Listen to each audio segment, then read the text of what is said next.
Ce journal vous est offert par le FPI, Fonds des promotions de l'industrie, votre partenaire privilégié pour la réussite de vos projets.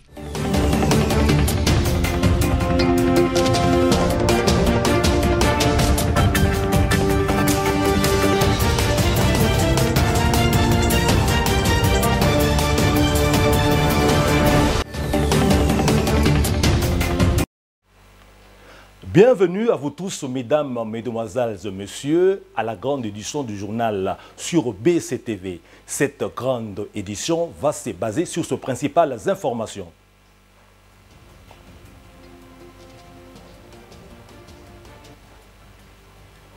Au ministère de la Défense et anciens combattants, la cérémonie de passation du pouvoir a eu lieu mercredi 29 mars 2023 entre Jean-Pierre Bemba et Gilbert Kabanda.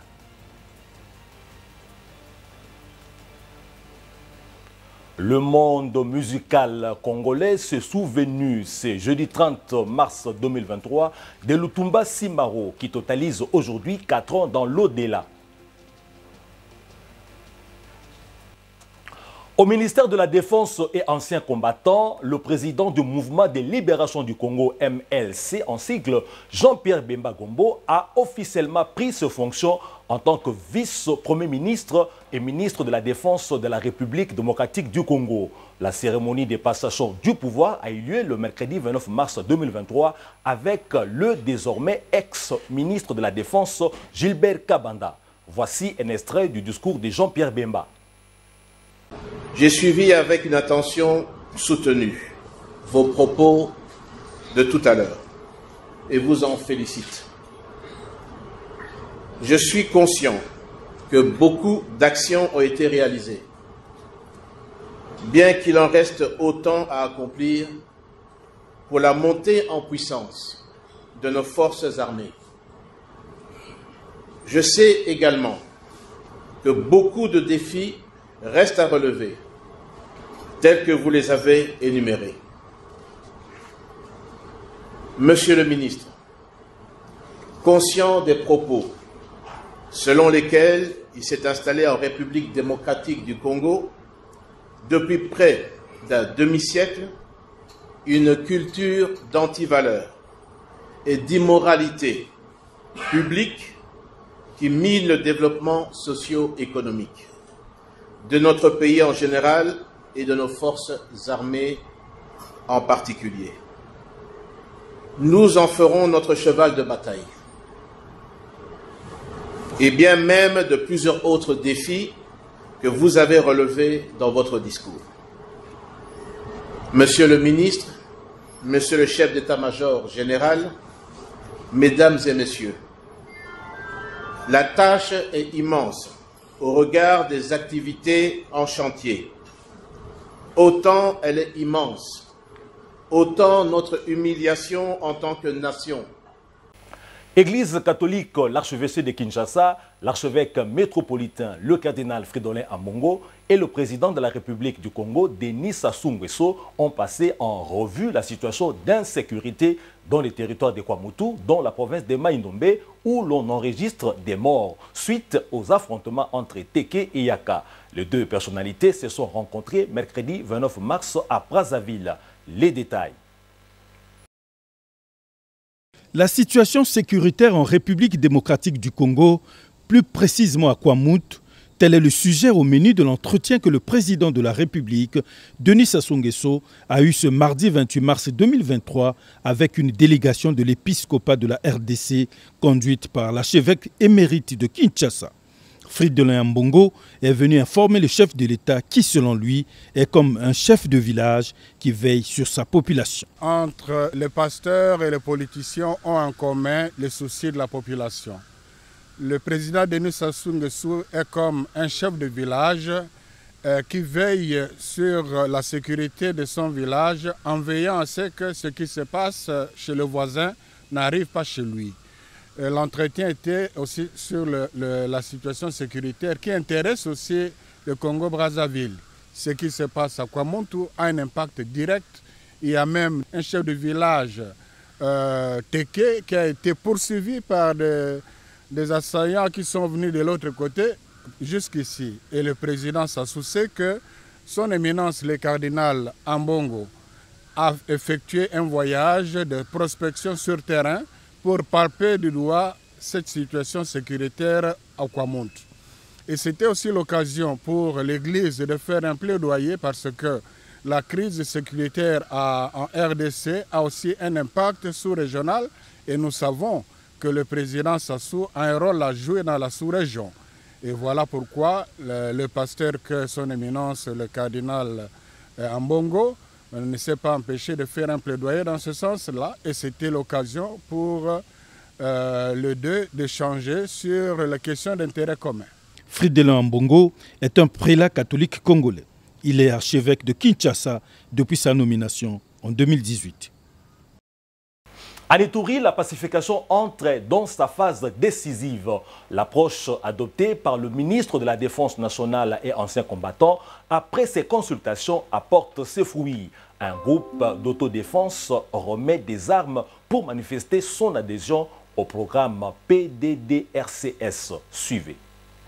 C'est un pari gagné pour le vice-ministre de la Défense nationale et des anciens combattants qui a clôturé ce jeudi sa mission de 3 jours au chef-lieu de l'Ituri. Son appel lancé aux groupes armés d'adhérer au programme de désarmement, démobilisation, relèvement communautaire et stabilisation produit des résultats palpables. Un groupe d'autodéfense décide de fumer le calumet de la paix en remettant 3 armes dont des roquettes à la 32e région militaire à travers le PDDRCS. Pour l'honorable Sami Adoubango Aoto, ces gestes témoignent de l'engagement des fils et filles de l'Ituri à contribuer pour la pacification de cette province avant d'appeler d'autres groupes armés à emboîter les pas. Je vous rappelle et je vous interpelle à la raison. Ça confirme que la situation de l'Ituri, nous pouvons résoudre ça en iturienne. Un modèle est là. Ce geste est salué par la population de Bunia. L'acte que le groupe armé a manifesté, pour nous, la population, les cadres politiques de l'Ituri, nous louons. Et nous appelons entre groupes armés qui n'ont pas encore posé cet acte, de les poser car l'Ituri a besoin de retrouver sa paix. La nomination de Sami Adoubango Aoto à la vice-primature de la Défense nationale s'ajoute à celle des officiers généraux de FRDC et de la PNC, dont la chaîne de commandement doit interpeller la conscience des détenteurs illégaux d'armes à abandonner la violence qui retarde le développement de cette partie du pays. Telle est la volonté du chef de l'État, Félix Antoine Tshisekedi Tshilombo. Parlons enrôlement dans ce journal avec l'enrôlement de Carole Aguito, en digne fille de la province de Bazouélé. La sénatrice Carole Aguito Amela a accompli son devoir civique, celui d'obtention de sa carte d'électeur, mercredi 29 mars 2023 à Bouta. C'est là avant de s'adresser à près de 30 000 personnes venues l'accompagner. Images et commentaires. C'est une population chiffrée à près de 30 000 personnes qui a bravé le soleil en début d'après-midi de ce mercredi 29 mars 2023 pour un accueil chaleureux à la fille aînée du Bazouélé, la sénatrice Carole Aguito. Telle une Jeanne d'Arc, Maman Yatomboa a été ovationnée à la sortie de l'aéroport national des Zéga à Bouta. Venue pour accomplir son devoir civique conformément à l'appel de la centrale électorale, la sénatrice Carole Aguito dit son engagement à soutenir les processus électoraux en cours et en balisant le chemin pour la victoire sans appel de Félix Antoine Tshisekedi à la magistrature suprême pour un second mandat et une majorité confortable dans les assemblées provinciales et au Parlement dans son format bicaméral.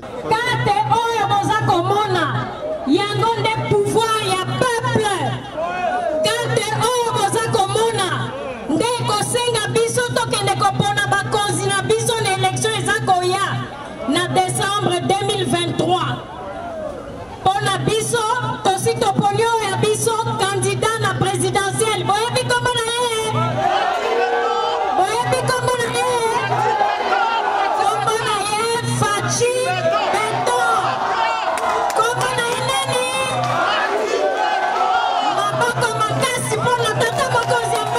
d'ordre donné, l'électorat du Bas-Ouélé et de l'ensemble de 4 provinces issues du démembrement de l'ancienne province orientale est acquis à Félix Tshisekedi sous la coordination des leaders politiques et communautaires de la Grande Orientale, et le peuple dit Félix Tshisekedi Geyana Mbola Tode. La situation est encore confuse ce jeudi 30 mars qui marque pourtant la date butoir du retrait des rebelles du M23 de toutes les entités occupées dans les territoires de Massissi et Rutshuru dans la province du Nord Kivu. Ces rebelles devraient laisser la place à la force régionale de l'EAC. Comme décidé lors de la réunion des chefs d'état-major de l'EAC à Nairobi le 9 février dernier, les retraits des rebelles du M23 devraient s'échelonner sur une période de 30 jours à partir du 28 février 2023. Cependant, sur les terrains, la situation n'est pas au retrait du M23. Les rebelles du M23 continuent même à gagner du terrain et à renforcer leur position ces dernières semaines en dépit du programme des retraits qualifiés de façade par plusieurs sources locales dans certaines entités. Ces calendriers prévoyaient qu'à chaque retrait des rebelles, la zone soit automatiquement contrôlée par la force régionale. C'est ce qui explique la présence des soldats burundais qui devraient être déployés jusqu'à Kichanga. Mais plus d'un mois après, cela n'est pas encore appliqué parce que les rebelles occupent toujours Kichanga-Mweso. Ils ont même élargi leur zone de contrôle. En outre, les contingents kenyans qui devraient en principe être déployés, Kibumba, Rumangabo, Tongo et Kishiché, n'est jusqu'ici pas encore arrivé. Par ailleurs, Bunagana, Rutshuru Centre, Kiwanja et Mabenga restent occupés par les M23 alors que les militaires ougandais qui doivent être déployés dans cette région sont attendus et seraient même positionnés à la frontière selon plusieurs sources.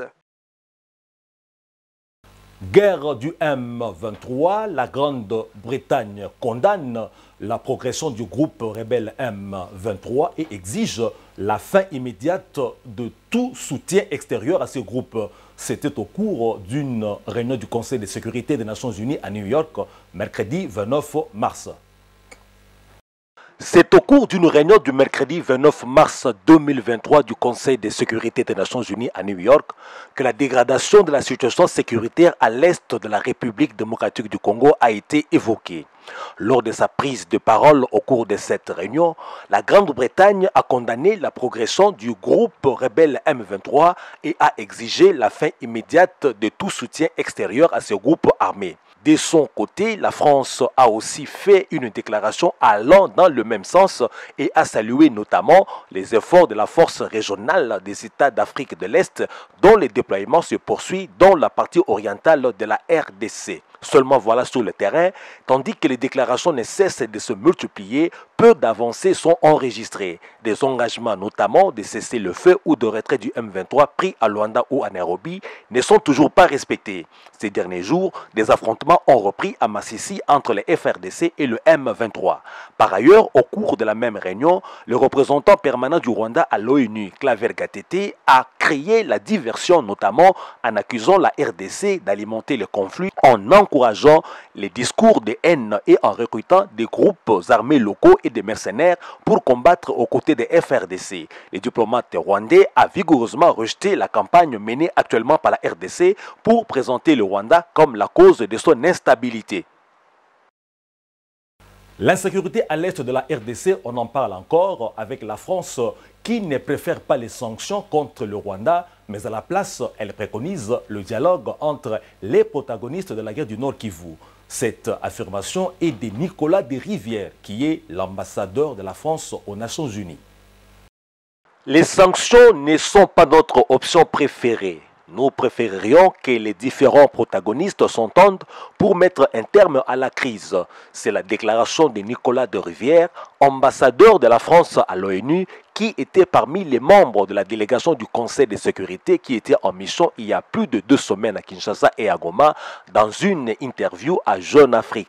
Soutenant à la place un dialogue entre les parties rwandaises et congolaises, Nicolas Desrivières a affirmé à ce sujet, nous citons, « Il est absolument essentiel que l'on puisse enfin s'engager dans un processus politique qui englobe tous les protagonistes. » C'est le message que l'on a souhaité faire passer lors de notre visite. Fin des citations. L'ambassadeur français à l'ONU fait toutes ces déclarations pendant que Kinshasa attend de la France et du Conseil de sécurité des sanctions contre le Rwanda, identifié comme agresseur de la RDC sous le couvert du M23. Cette façon de temporiser de la part de l'ambassadeur français méconnaît la tragédie humanitaire et autres préjudices que cette guerre crée à la RDC, ce qui réconforte la thèse du complot international contre la RDC qui nullifie les efforts de la diplomatie congolaise, car ceux à qui elle s'adresse sont juges et partis dans cette guerre où le Rwanda, qui appuie le M23, est utilisé par les puissances occidentales comme état gendarme et ne subit aucune réelle pression pour cesser d'agresser la RDC sous le masque du M23.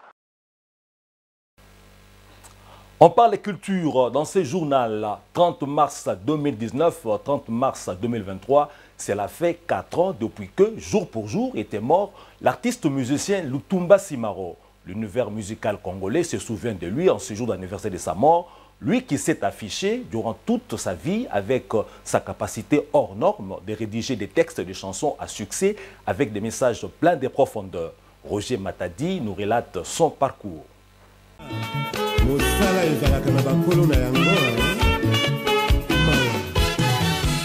L'artiste musicien congolais, les patrons du groupe musical Banaoké, Simaro Massia Lutumba, mort à l'âge de 81 ans en 2019 à Paris.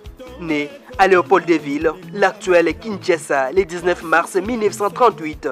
Il s'est particulièrement distingué dans la création de tubes à succès qui sont de vrais poèmes tels que Fifi Nazali Innocent, Mabele, Vers Cassé, Maya et Ebalé Azaïr.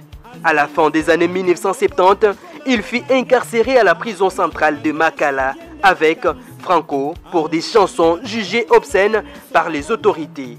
Selon les experts, Lutumba est considéré comme l'un des plus grands poètes, chanteurs et philosophes de la musique congolaise. Après l'apparition en 1998 des tubes Touché Joué et Trahison réalisés avec les concours de Pépé Calais, Banaoké fait une tournée en France et en Belgique. Ces textes poétiques sur les réalités socio-économiques des Africains lui confèrent les statuts des chroniqueurs, sociaux, des journalistes et d'historiens. Sa mort a occasionné une grande perte dans la musique congolaise. Plusieurs personnalités politiques ont participé aux hommages rendus à cet artiste musicien à Kinshasa, où son corps a été rapatrié fin avril 2019. Comme dit-on, l'artiste ne meurt jamais. Les notes, les paroles, la réflexion qu'il a laissée après lui sont la continuité de son être et de sa manière d'exister.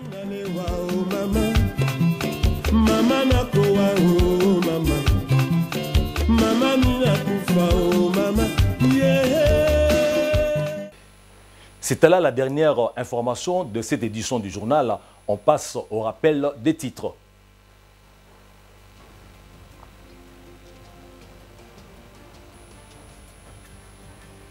Au ministère de la Défense et anciens combattants, la cérémonie de passation du pouvoir a eu lieu mercredi 29 mars 2023 entre Jean-Pierre Bemba et Gilbert Kabanda.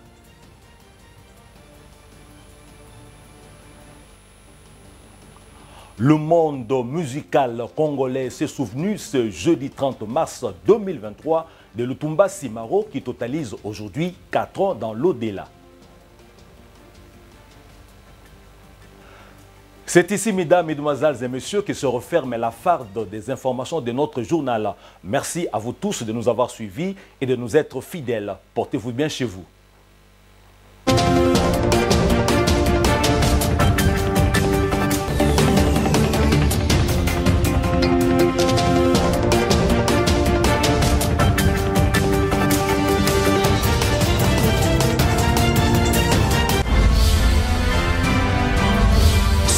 Vous a été offert par le FPI, Fonds de promotion de l'industrie, votre partenaire privilégié pour la réussite de vos projets.